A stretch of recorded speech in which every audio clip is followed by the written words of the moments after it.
गणेश जी ने तोड़ा कुबेर का अहंकार। यह एक पौराणिक कथा है। कुबेर तीनों लोकों में सबसे धनी थे।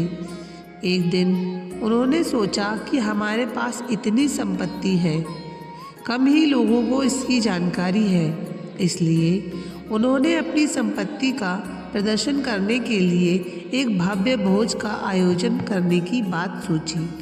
उसमें तीनों लोकों के सभी देवताओं को आमंत्रित किया गया। भगवान शिव उनके इष्ट देवता थे, इसलिए उनका आशीर्वाद लेने वह कैलाश पहुँचे और कहा, प्रभु, आज मैं तीनों लोकों में सबसे धनवान हूँ। यह सब आपकी कृपा का फल है।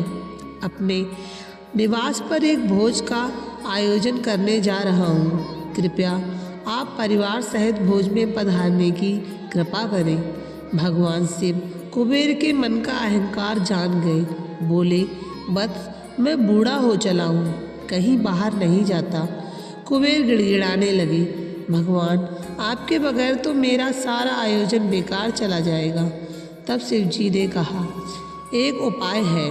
मैं अपने छोटे बेटे गणपति को तुम्हारे भोज में जाने को कह दूंगा। कुबेर संतुष्ट होकर लौट आए। नियत समय पर कुबेर ने भव्य भोज का आयोजन किया। तीनों लोकों के देवता पहुंच चुके थे। अंत में गणपति आए और आते ही कहा, मुझको बहुत तेज भूख लगी है, भोजन कहाँ है? कुबेर उन्हें ले गए। भोजन से सजे कमरे में सोने की थाली में भोजन परोसा गया। क्षण भर में ही परोसा गया सारा भोजन खत्म हो गया। दोबारा खाना परोसा गया, उसे भी खा गए। बार बार खाना परोसा जाता और क्षण भर में गणेश जी उसे चट कर जाते। थोड़ी ही देर में हजारों लोगों के लिए बना भोजन खत्म हो गया, लेकिन गणपति का पेट नहीं भरा। वे रसोई घर में पहुँचे और वहाँ रखा सारा कच्चा सामान भी खा गए, तब भी भूख नहीं मिटी। जब सब कुछ खत्म हो गया तो गणपति ने कुबेर से कहा, जब तुम्हारे पास मुझे खिलाने के लिए कुछ था ही नहीं तो तुमने मुझे न्योता क्यों दिया था?